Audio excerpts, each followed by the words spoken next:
Welcome back. I'm excited. We are going to do Genesis chapter 27. This is your first time. Maybe go back and look at some of the others to kind of know what's going on. You should be able to get through this first half of Genesis pretty quickly. Most of the videos are less than 15 minutes long, some less than 20, but uh, Genesis chapter 27 is one of those chapters where I'm going to do something I haven't done and I won't do very often, but we're going to read from the NIV version. Normally, they do a terrible job, I think. But in this particular chapter, they got it right. So did the International Children's Bible, but the Complete Jewish Bible and the New Living Translation did not.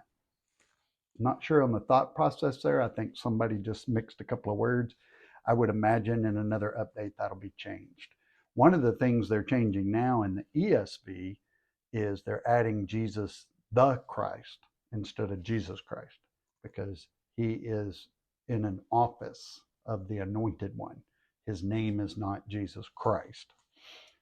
So those are things that just change over time. But let's jump into Genesis chapter 27.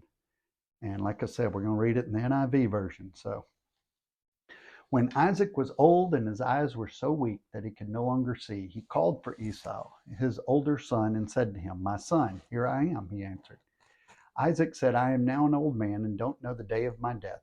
But now get your equipment, your quiver and bow, and go out into the open country to hunt some wild game for me. Prepare me the kind of tasty food I like and bring it to me to eat, so that I may give you my blessing before I die." Now Rebekah was listening as Isaac spoke to his son Esau, which Esau when Esau left for the open country to hunt game and bring it back.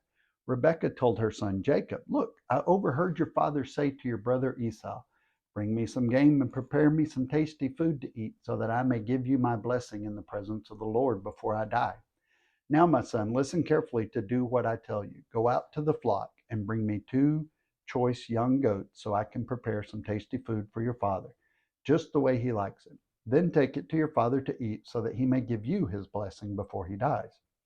Jacob said to Rebekah his mother, "But my brother Esau is a hairy man, while I have smooth skin. What if my father touches me? I would appear to be tricking him and would bring down a curse on myself rather than a blessing." His mother said to him, "My son, let the curse fall on me. Just do what I say. Go and get them for me." So he went and got them and brought them to his mother, and she prepared some tasty food just the way his father liked it. Then Rebekah took the best clothes of Esau, her older son, which she had in the house, and put them on her younger son, Jacob. She also covered his hands and smoothed part of his neck with the goat skins. I like that verse because it says she took the clothes that she had in her house. These are not little kids. So why she had his clothes in the house, we don't know, but she still had some apparently. Then she handed him to her son the tasty food and the bread she had made. He went to his father and said, "My father." "Yes, my son," he answered. "Who is it?" Jacob said to his father, "I am Esau, your firstborn. I have done as you told me. Please sit up and eat some of my game so that you may give me your blessing." Isaac asked his son, "How did you find it so quickly, my son?" "The Lord your God gave me success," he replied. This whole story is a mess. But then Isaac said to Jacob, "Come near so I can touch you, my son, to know whether you really are my son Esau or not."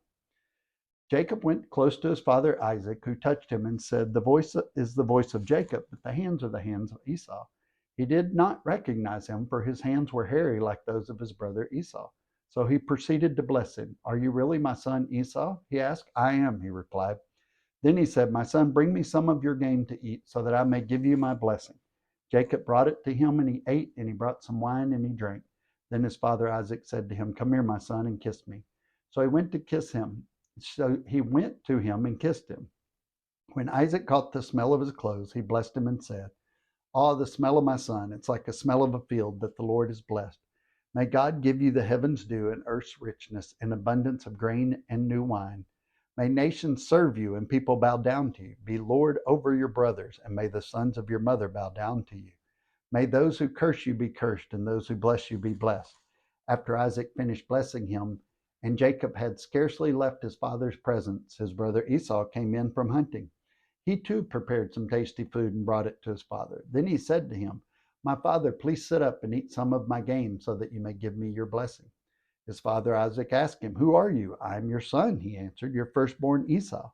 Isaac trembled violently and said, "Who was it then that hunted game and brought it to me? I ate it just before you came, and I blessed him, and indeed he will be blessed." Then Esau heard his father's words. He burst out with a loud and bitter cry and said to his father, "Bless me too, my father."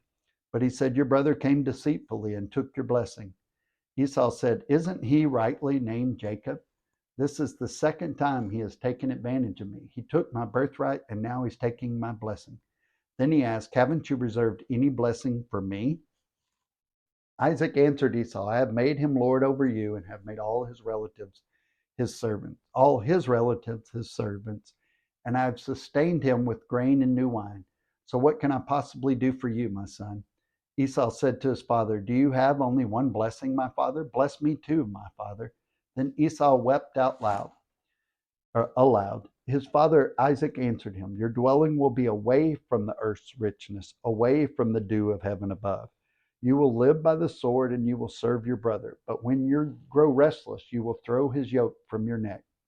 Esau held a grudge against Jacob because of the blessing his father had given him. He said to himself, "The days of mourning for my father are near. Then I will kill my brother Jacob." When Rebekah was told what her older son Esau had said, she sent for her younger son Jacob and said to him, "Your brother Esau is planning to avenge himself by killing you. Now then, my son, do what I say. Flee at once to my brother Laban in Haran. Stay with him for a while until your brother's fury subsides. Then when your brother is no longer angry with you and forgets what you did, I'll send word for you to come back from there. Why should I lose both of you in one day?" Then Rebekah said to Isaac, "I'm disgusted with living because of these Hittite women. If Jacob takes a wife from these among the women of this land, from Hittite women like these, my life will not be worth living." So there's a lot of lying, a lot of deceiving, a lot of saying God told me to do it stuff. But how often do we have God give us a requirement, give us a very clear direction, and then we decide that we want to do it a different way? We don't like the way he called it. This is really what Isaac's doing. He's like, he knows what God said and he knows what God pronounced, but he wants to do it a different way. I don't know if he decided to just ignore his wife. That might have been an opportunity or possibility that he was taking. Or did he think God would just allow him to go his own way? That sounds crazy, but when we think about it, we think that all the time. We think, well, I'm going to do it a little different and God's just going to be okay with it. It's like, oh, well, he didn't listen. The matter of birthright was not really the issue because that had already been decided, basically. At verse 36, he says, Esau said, "Is he not rightly named Jacob? For he has supplanted me these 2 times. He took away my birthright, and behold, now he has taken away my blessing." These are 2 different things.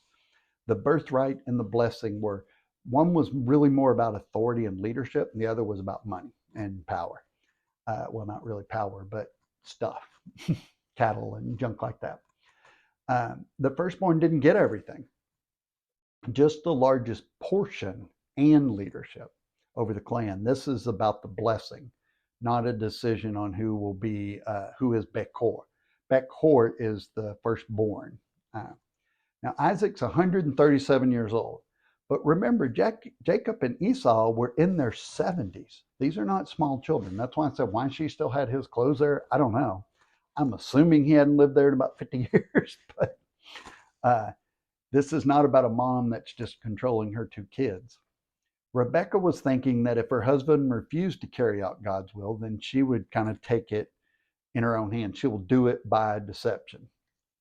This is one of the difficult parts of putting our full trust in him. Even if everything in our logic and experience says that it can't happen and we need to help God, we're wrong. We don't need to help God. So let's read the blessing that Isaac pronounced. In 27:28, it says, "Now may God give you of the dew of heaven and of the fatness of the earth and an abundance of grain and new wine. May people serve you and nations bow down to you. Be master of your brother, and may your mother's sons bow down to you. Cursed be those who curse you, and blessed be those who bless you." Isaac is trying to take most of the rights of the firstborn and give them to Esau. Jacob held on to the birthright, that God had already pronounced. So Isaac's basically trying to slim it down a little bit, take some of the good stuff off of it and give it to Esau. Esau did not go into the tent expecting to be named Bekor. He knew that was decided. He just wanted lots of wealth and some power. So verse 28, the Hebrew shows God giving richness of land to Jacob. And then 39, it shows Esau will be held away from richness of land. So Edom, the land of Esau, is south of the Dead Sea, which is pretty inhospitable. It is a really, really hard place to live. This is a place where the NIV actually got it right, because the complete Jewish version and the King James version got it wrong, because they say kind of the opposite, that he will live in the richness, and they just missed that one word translation. But Esau's response makes more sense now, because his blessing was really more of a curse. This curse set Esau against Jacob for all time. King Herod was a result of this curse. He was a descendant of Esau. He's the one that killed all the firstborns trying to get to Jesus. The Turkish population is related to Esau too. The Ottomans are descendants of Esau. The Ottomans have been against Israel, obviously. The majority of Muslims in the world are related to Esau. So this fight 4,000 years ago is still a very big part of what's going on right now, because they feel like it was wrong. They to give the blessing to Esau instead of Jacob was wrong. So it says, by your sword shall you live. And obviously Esau's descendants have become conquerors and robbers and, very tribal. They just take things. War was really their way of life. It's even at the heart of their religion, Islam. The blessing also says, you shall serve your brother, but when you grow restive, you will break the yoke from your neck. A yoke was not a bad thing. It was a good thing. To have the yoke on meant that you and the other animal that you were plowing with worked together. To have God's, Jesus's yoke on you means you and Jesus plow together. You go through life together. So when you take this yoke off, you have the mirage of freedom, but really you're just kind of wandering. You're not being directed by anything. Or more importantly, you're probably being directed by your own thoughts and understanding, as they say. So what he's saying is, you shall serve your brother. And once you get tired of that, you'll break that yoke from your neck, and then you'll just go wander off and do all kinds of things. So when you read break the yoke, it sounds like a good thing, but it's really not a good thing. It's something that he will give up some directing from. King David was a descendant to Jacob. He was the first descendant to rule over Esau. Edom wore the yoke of Israeli domination on their neck for 300 years.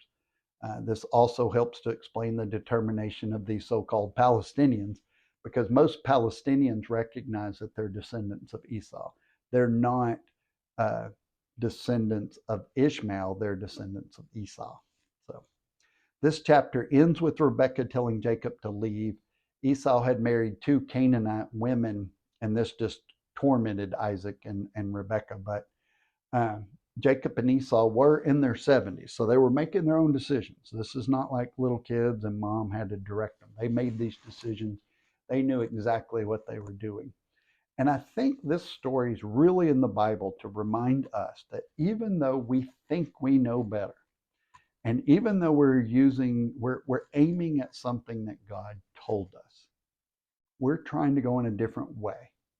And it's very important that we submit to God and surrender to his leadership.